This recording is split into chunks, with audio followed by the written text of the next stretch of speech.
रोशनी बहू, अगर रोटी बन गई है तो विकास को खाने को दे दे, उसे काम के लिए देर हो रही है। जी माँ जी। रोशनी चूल्हे पर रोटी रखकर अपने पति विकास को खाना देने लगती है। इतने में उसकी चूल्हे पर रखी रोटी जलने लगती है। वो हाथ से रोटी बदलती है। मेरा हाथ। अरे बहू आराम से, एक रोटी के पीछे तुमने अपने हाथ जला लिए, जलने देती उस रोटी को। नहीं माँ जी, ये कितनी मुश्किल से दिन भर चक्की में आटा पीसते हैं, तब जाकर मालिक थोड़े से पैसे पकड़ाता है, फिर कैसे रोटी जलने दूं? रोशनी के घर की हालत बहुत बुरे थे।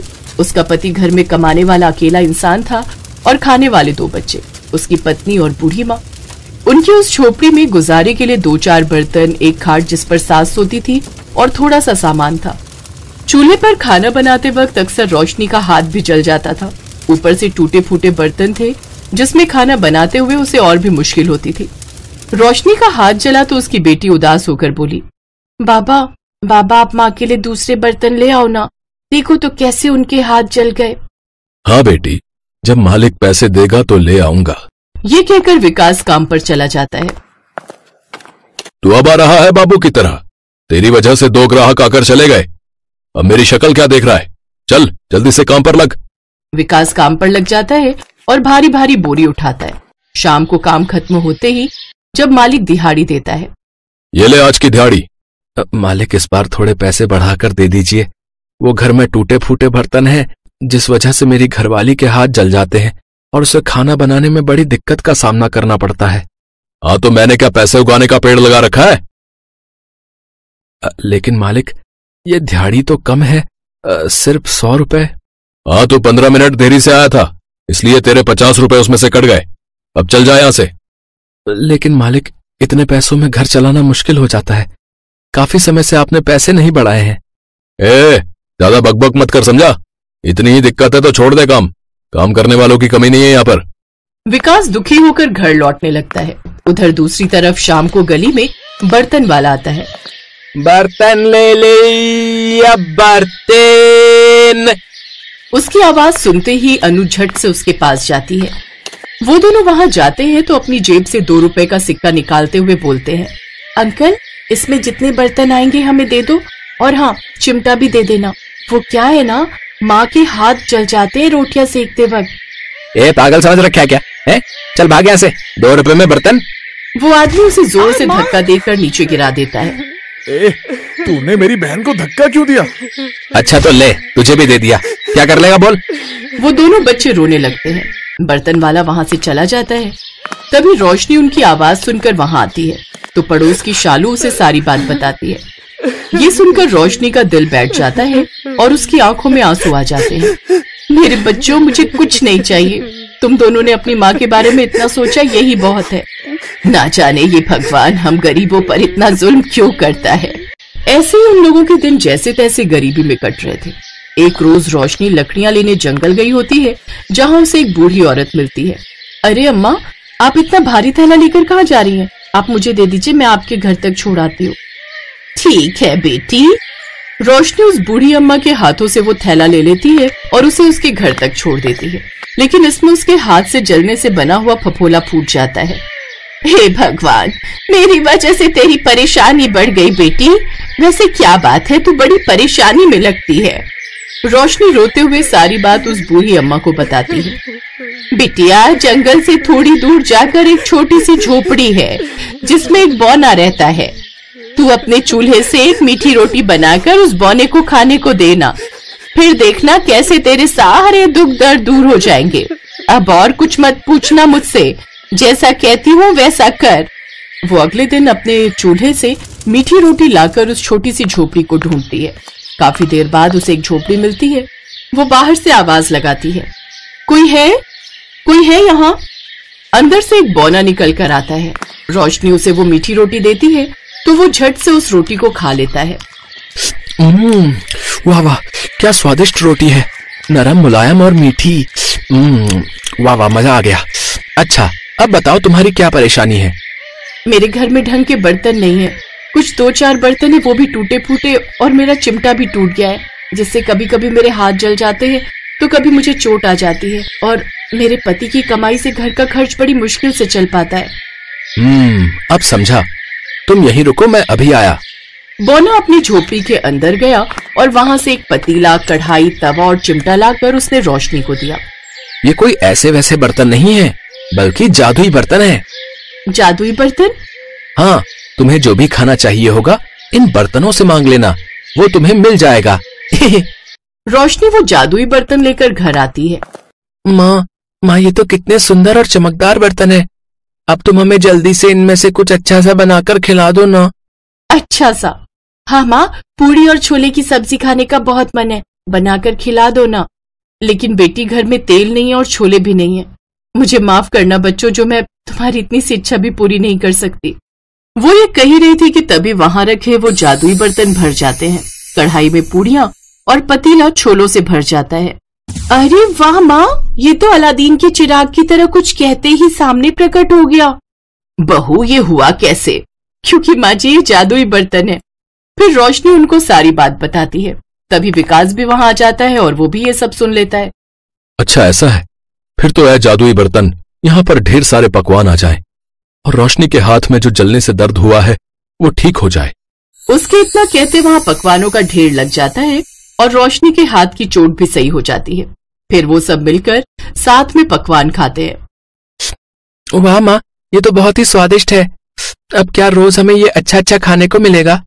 हाँ मेरे बच्चे, अब हर रोज तुम्हें ऐसा खाना खाने को मिलेगा। ये तो सचमुच कमाल हो गया।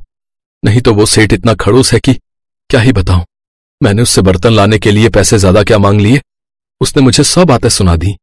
मैं तो कहती हूँ जी, आप उसके यहाँ काम छोड़ दीजिए। अब हम इन जादुई बर्तनों से स्वादिष्ट पकवान मांगेंगे और उसे बेचेंगे, जिससे हम अच्छी कमाई भी कर सकेंगे। ये तो बहुत ठीक बात कही तुमने। अब उन्होंने खुद का काम शुरू कर दिया। उन्होंने एक छोटा सा ढाबा खोल लिया और अब उनके पास ग्राहक आने लगे। उनके जैसा स्वाद तो अब दूर दूर के बड़े बड़े होटलों में भी नहीं था। अब उनका काम बहुत अच्छा चलने लगा और उनकी सारी गरीबी दूर हो गई। कुछ समय बाद उन्होंने खुद का बड़ा होटल खोल लिया। अब वो खुशी खुशी अपनी जिंदगी जीने लगे। भागीरथी गांव में पूर्वी अपनी सास सुषमा के साथ रहती थी। पूर्वी की शादी को अभी 2 महीने ही हुए हैं। उसका पति प्रवेश शहर में दिहाड़ी मजदूरी का काम करता है। शादी के महीने भर बाद ही प्रवेश शहर काम के लिए लौट गया, जबकि पूर्वी गांव में ही अपनी सास सुषमा के साथ रहने लगी। एक रोज, अरे करम चली, ना जाने वो कौन सा मनहूस समय था जब मैं अपने बेटे के लिए तुझे ब्याह कर ले आई। तेरी माँ ने तुझे खाना तक बनाना नहीं सिखाया। ना तो सब्जी में नमक है और ना रोटी गोल है। पता नहीं कहां से हमारे पल्ले पड़ गई। सुषमा अपनी बहू से कभी खुशी नहीं रहती थी। वो हमेशा उसे किसी न किसी बात के लिए ताने देती ही रहती थी। पूर्वी एक गरीब परिवार से थी। वो शादी पर अपने साथ कुछ भी दहेज नहीं लाई थी। सुषमा उससे घर के सभी काम लेती। फिर भी सुषमा पूर्वी को कभी उसकी गरीबी के लिए ताने देती तो कभी उसके बनाए हुए खाने में नुक्स निकालती। बेचारी पूर्वी इन सब से बहुत दुखी रहती थी। और फिर एक दिन,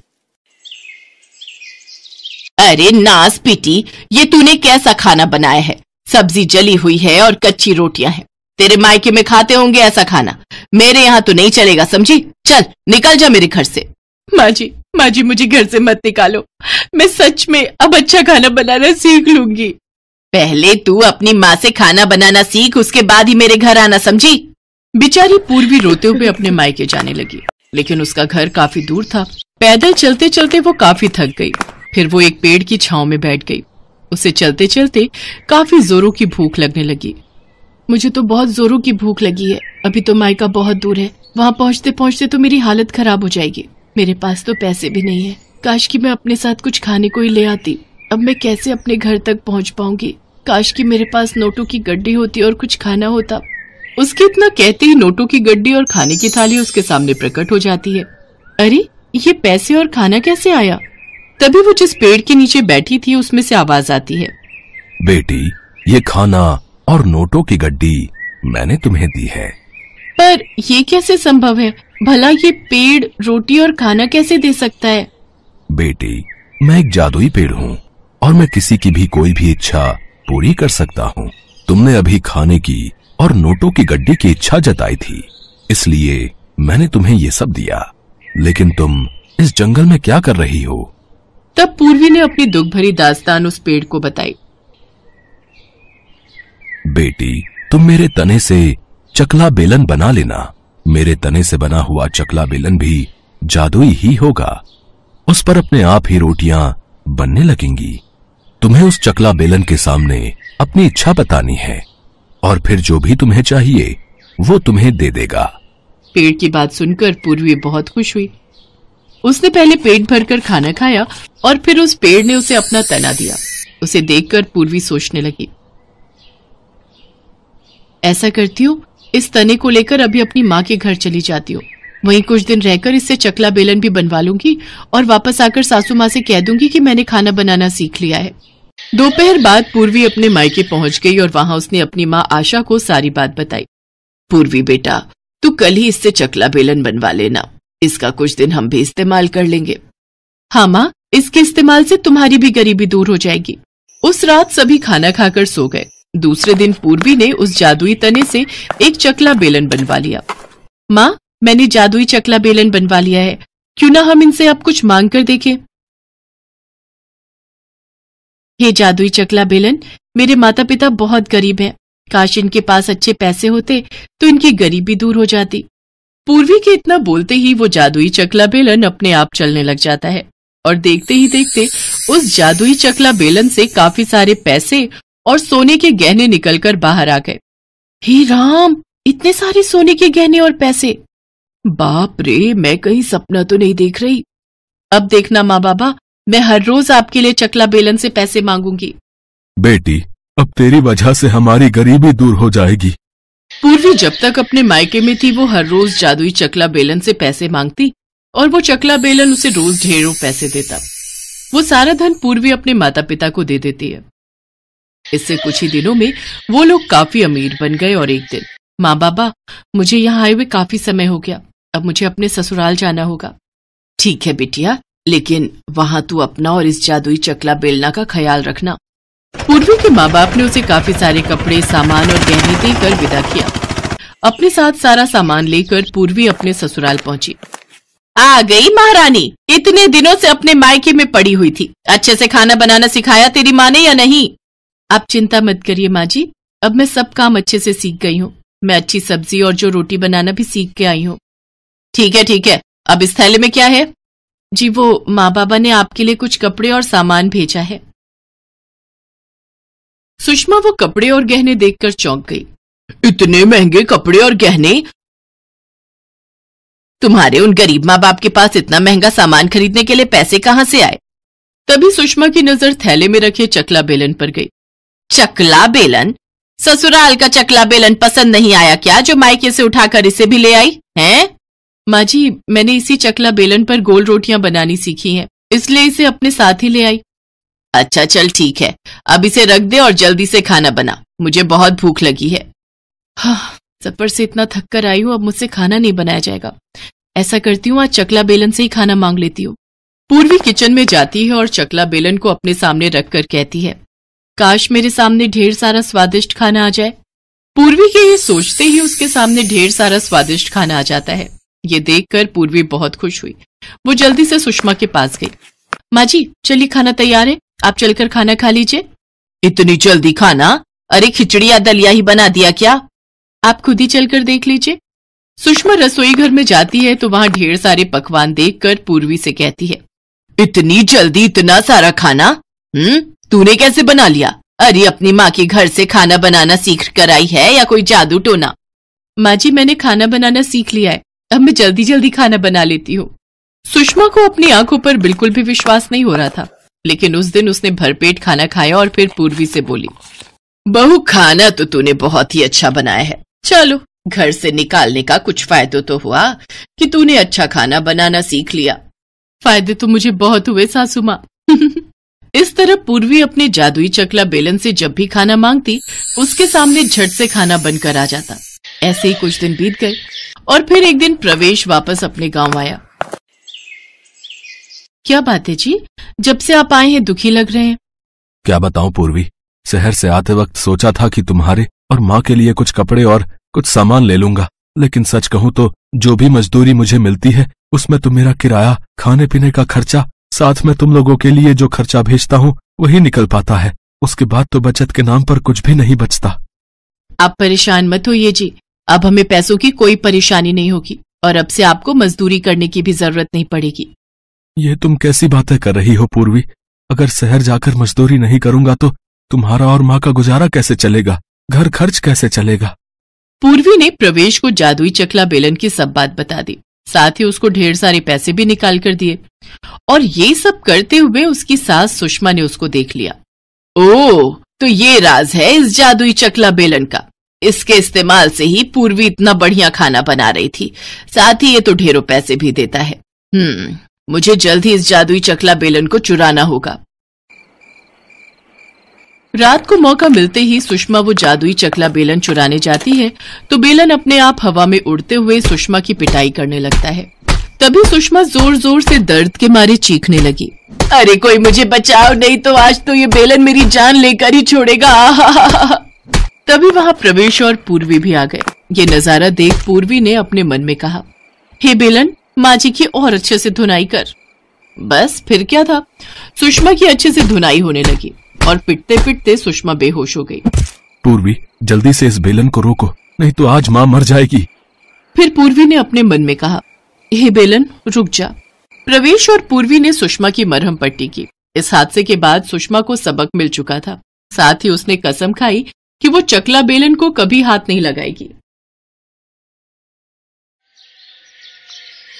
ये लो भैया, पूरे 12 किलो गेहूं है, अच्छे से पीस देना। हाँ ठीक है, शाम को आकर ले जाना। अच्छा, कितने पैसे बताए तुमने? 12 किलो गेहूं के 120 रुपए होंगे। हे राम, इतना महंगा? क्या भाभी, 1 किलो गेहूं के मैं बस 10 रुपए ले रहा हूँ। अब सारा दिन चक्की चलाकर मेहनत भी तो करूंगा ना। अच्छा चलो ठीक है, लेकिन मुझे शाम तक ही चाहिए। हाँ, मेरे घर कुछ मेहमान आ रहे हैं। ठीक है भाभी, आप फिक्र ना करो, हो जाएगा। भरतपुर नामक गांव में सुरेश नाम का एक गरीब व्यक्ति रहता था। वो दिन भर हाथ से चक्की चलाकर आटा पीसता, तब जाकर उसके घर का चूल्हा जलता। घर में उसकी पत्नी उमा और 5 साल की बेटी मोनी थी। उसकी पत्नी उमा हमेशा उसे गरीबी के ताने दिया करती थी। बस सारी जिंदगी चक्की चलाते रहना, और कुछ काम तो तुम्हें आता ही नहीं। अरे जब पति काम से थका हारा घर लौटता है तो उसकी बीवी को उसे चाय पानी के लिए पूछना चाहिए, ना कि आते ही चिकचिक बाजी शुरू कर देनी चाहिए। आए बड़े जैसे कि कोई अंबानी हो ना, जो नोटों की गड्डी लाकर मुझे दे रहे हो। 3 दिन से चावल खाने का मन है मेरा, लेकिन पति आटा चक्की चलाने वाला क्या मिला, मानो चावल से तो रिश्ता ही छूट गया मेरा। बाबा ये लो पानी। ला मेरी बिटिया, जुग जुग जियो। सुरेश के घर ये रोज का काम था। उसकी पत्नी हमेशा पैसों के लिए उसको ताने देती। एक दिन सुरेश बड़ी मेहनत से आटा पीस रहा होता है कि तभी एक तेज आंधी तूफान आता है और उसका सारा आटा अपने साथ हवा में उड़ाकर ले जाता है। ए आंधी, रुक रुक रुक रुक जरा, तुझे तो मैं बताता हूँ। सुरेश उस आंधी के बवंडर के पीछे पीछे दौड़ने लगा। कुछ देर बाद वो बवंडर एक पर्वत पर आकर रुक गया। ए आंधी, मेरा आटा मुझे लौटा दे। मैं अपने ग्राहकों को क्या जवाब दूंगा? मुझ गरीब को क्यों परेशान कर रही है? तभी उस आंधी में से एक औरत का चेहरा नजर आने लगा, लेकिन आटा तो सारा उड़ गया। मुझे नहीं पता, तू कुछ भी कर, लेकिन वो आटा तू मुझे जल्द से जल्द लौटा दे। वो आटा तो मैं तुम्हें अब नहीं लौटा सकती, लेकिन मेरे पास तुम्हें देने के लिए कुछ है। तभी उस घूमते हुए आंधी के बवंडर से एक पीतल का टिफिन बाहर निकला। अरे ये क्या है? ये एक जादुई टिफिन है। इससे तुम जो भी मांगोगे वो तुम्हें मिल जाएगा। ये तुम्हारी सभी मांगे पूरी करेगा, लेकिन इसके लिए तुम्हें पहले ये मंत्र बोलना होगा। ऐ मेरे जादुई टिफिन, कर दे मेरी मुराद पूरी। जो मैं मांगू मिल जाए मुझको, रहे न कोई ख्वाहिश अधूरी। जल्दी से इस टिफिन को भर दे तू आटे से। सचमुच बड़े ही कमाल का है ये तो। सुरेश खुशी खुशी उस पीतल के टिफिन को लेकर अपने घर पहुंचा। घर में सुरेश की पड़ोसन और उमा की सहेली बिंदु आई हुई थी। उसकी नजर पीतल के उस टिफिन पर जाती है। इस कंगले के पास ही पीतल का टिफिन कहाँ से आया? बिंदु को देखकर सुरेश चुप हो गया और उसने वो टिफिन अपने पीछे छुपा लिया। टिफिन को छुपाते हुए देख बिंदु को उस पर शक हुआ और वो बहाना बनाकर वहां से जाने लगी। अच्छा मैं चलती हूँ, बहुत देर हो गई है, मेरे वो भी काम से आ गए होंगे। लेकिन बिंदु बाहर जाकर खिड़की से सारी बातें सुनने लगती है। क्या है, क्यों घोड़े पे सवार हो रहे हो? मैं तुम्हें अभी एक चमत्कार दिखाता हूँ। सुरेश उस आटे को एक बर्तन में निकालकर उसे खाली करता है और खाली टिफिन को हाथ में लेकर मंत्र पढ़ने लगता है। ऐ मेरे जादुई टिफिन, कर दे मेरी मुराद पूरी, जो मैं मांगू मिल जाए मुझको, रहे ना कोई ख्वाहिश अधूरी, जल्दी से इस टिफिन को भर दे तू आटे से। तभी उस टिफिन में और आटा आ जाता है। बाप रे, ये जादू कहाँ से सीखा है रे आप? सुरेश उमा को सारी बात बताता है। वाह जी वाह, अब तो हमारे दिन ही बदल जाएंगे। हाँ, आटा भी आ जाएगा और चक्की चलाकर मेहनत भी नहीं करनी पड़ेगी। अगले दिन जब सुरेश किसी काम से बाहर गया था और उमा मोनी को लेने स्कूल गई थी, तो बिंदु चुपके से उनके घर गई और वो जादुई टिफिन उसने चुरा लिए और वहां हूबहू वैसा ही पीतल का टिफिन रख दिया। अगले दिन सुरेश को जब आटा पीसने का ऑर्डर मिला तो उसने अपने उस टिफिन का इस्तेमाल करना शुरू किया, लेकिन उसके बार बार मंत्र पढ़ने के बाद भी जब उसमें से कुछ नहीं निकला तो वो गुस्से में चिल्लाते हुए कहने लगा, उस आंधी ने मुझे धोखा दिया है, उसने सिर्फ एक ही दिन का जादू मुझे दिया था। वो गुस्से में आंधी के पास पहुंच जाता है। ए आंधी, तूने मुझे धोखा दिया। लेकिन मैंने तो तुम्हें कोई धोखा नहीं दिया। ये रखो अपना जादुई टिफिन, ये तो अब बिल्कुल भी काम नहीं कर रहा है। लेकिन ये तो वो टिफिन है ही नहीं जो मैंने तुम्हें दिया था। अच्छा, तो क्या अब मैं तुमसे झूठ बोल रहा हूँ? तभी उस आंधी ने अपने जादू से एक बड़ा टिफिन निकालकर उसको दे दिया। ये बड़ा जादुई टिफिन है, तुम इसमें जितना चाहो उतना आटा मांग सकते हो, लेकिन इसको इस्तेमाल करते वक्त तुम्हें ये मंत्र पढ़ना है। ऐ मेरे बड़े जादुई टिफिन, कर दे मेरी मुराद पूरी, जो मैं मांगू मिल जाए मुझको, रहे न कोई ख्वाहिश अधूरी, जल्दी से इस बड़े टिफिन को भर दे तू आटे से। तभी वो बड़ा सा टिफिन आटे से भर जाता है। सुरेश उस भरे हुए बड़े टिफिन को सर पर उठाकर घर लौट आता है। बिंदु उसे आते हुए देख लेती है। हैं? इतना बड़ा टिफिन? लगता है ये भी पूरा आटे से भरा हुआ है। अब तो मुझे इसे भी चुराना ही होगा। घर आकर सुरेश उमा को फिर से सारी बात बताता है। सच में जी, ये तो बहुत बड़ा टिफिन है, अब तो हमारी कमाई खूब होगी। हाँ उमा, जितना पहले मैं महीने भर में जाकर कमाता था, उतना अब मैं एक दिन में कमाऊंगा और मैं खुद का आटे का बड़ा सा गोदाम खोलूंगा। हाय, मुझे तो अभी से ही सोच सोच कर खुशी हो रही है। तनी एक बार हमको भी तो जादू दिखाओ ना। सुरेश ने उस बड़े टिफिन के आटे को कनस्तर में डाला और मंत्र पढ़ने लगा। ऐ मेरे बड़े जादुई टिफिन, कर दे मेरी मुराद पूरी, जो मैं मांगू मिल जाए मुझको, रहे ना कोई ख्वाहिश अधूरी, जल्दी से इस बड़े टिफिन को भर दे तू आटे से। तभी वो बड़ा टिफिन आटे से पूरा भर जाता है और एक बार फिर बिंदु खिड़की से झांककर ये सब देख लेती है। हाय रे, मर जावा, इतना सारा आटा जी। चलो इसे अभी लाला को बेच आते हैं और इससे जो पैसे मिलेंगे उससे हम चावल और मुर्गी खरीद कर लाते हैं। मेरा बड़ा मन कर रहा है रसेदार मुर्गी और भात खाने का। तो चलो फिर, देरी किस बात की। वो लोग लाला के पास आटा बेचने चले जाते हैं और बिंदु इस बात का फायदा उठाकर जल्दी से एक वैसा ही बड़ा सा टिफिन बाजार से लाकर रख देती है और उस जादुई टिफिन को चुरा ले जाती है। अगली सुबह सुरेश उस बड़े टिफिन को लेकर अपने काम पर पहुंचा और उससे एक बार फिर आटा मांगने लगा। वो काफी देर तक मंत्र पढ़ता रहा। ऐ मेरे बड़े जादुई टिफिन, कर दे मेरी मुराद पूरी, जो मैं मांगू मिल जाए मुझको, रहे ना कोई ख्वाहिश अधूरी, जल्दी से इस बड़े टिफिन को भर दे तू आटे से। लेकिन लाख कोशिशों के बाद भी जब आटा नहीं निकला तो वो गुस्से में तमतमाता हुआ फिर से आंधी के पास पहुंचा। जादुई आंधी, तुमने एक बार फिर मुझे धोखा दिया। नहीं, मैंने तुम्हें कोई धोखा नहीं दिया। झूठ, एकदम झूठ। तुम जब भी मुझे कोई जादुई टिफिन देती हो तो उसका जादू एक दिन के बाद ही खत्म हो जाता है। ये कैसे हो सकता है?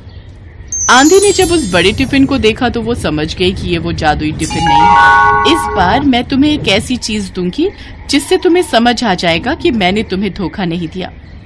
आंधी अपने जादू से एक डंडा निकालकर सुरेश को देती है। लेकिन इस डंडे का भला मैं क्या करूंगा? इसको तुम ले जाकर अपने घर पर रख देना और जब तुम्हें वो चोर मिल जाए तो उससे कहना, ऐ मेरे जादुई डंडे, दिखा दे तू अपना कमाल, जो भी आए तुझे चुराने उसका तू कर दे धमाल। सुरेश एक बार फिर उस जादुई डंडे को लेकर घर आया और एक बार फिर बिंदु ने उसे देख लिया। जरूर इस डंडे में भी कोई जादू छिपा होगा, अब किसी तरह इसे भी चुरा लेती हूँ। अगले दिन मोनी जब स्कूल गई हुई थी तो सुरेश और उमा ने घर से बाहर जाने का नाटक किया और दरवाजा खुला छोड़कर चले गए।